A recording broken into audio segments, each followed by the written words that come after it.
They came to Capitol Hill seeking more money, not just to fight America's wars in Iraq and Afghanistan, but also funds to support Pakistan and its military, currently waging battles with the Taliban just 100 kilometers from the capital, Islamabad.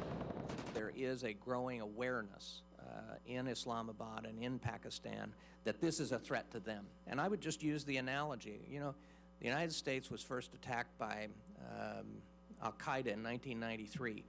Al-Qaeda was at war with the United States for 8 years before we decided we were at war with Al-Qaeda. And I think the same kind of thing has kind of happened in Pakistan. Members of the Senate committee expressed their concern about the possibility of the Taliban overrunning Islamabad and about the security of Pakistan's nuclear weapons. With respect to the nuclear arsenal, I think that much of that would have to be in a closed session, Senator, but let me just reiterate that based on everything that we are aware of, the Pakistani military is very focused on the protection of their arsenal. The State Department has released figures, part of an annual survey it calls Country Reports on Terrorism. The statistics for Pakistan show how dramatically the situation has changed.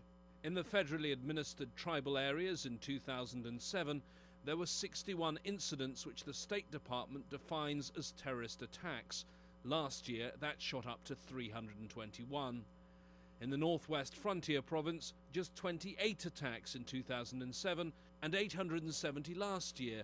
How worried are you about the situation in Western Pakistan? You see from the numbers that threat has actually been escalating. So, of course, we're deeply concerned and we're addressing it. Pakistan's forces do not currently have the training and equipment they need to effectively fight the Taliban, according to a former spokesman for the Pakistani army.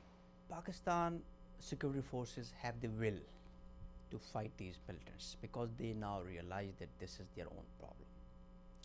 But the only thing they lack is capacity.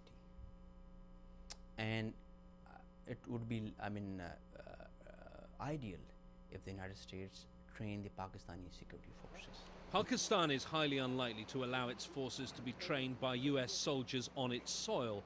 Al Jazeera's learned that one idea is to find a third country somewhere in the region where the training could take place. James Bays, Al Jazeera, Washington.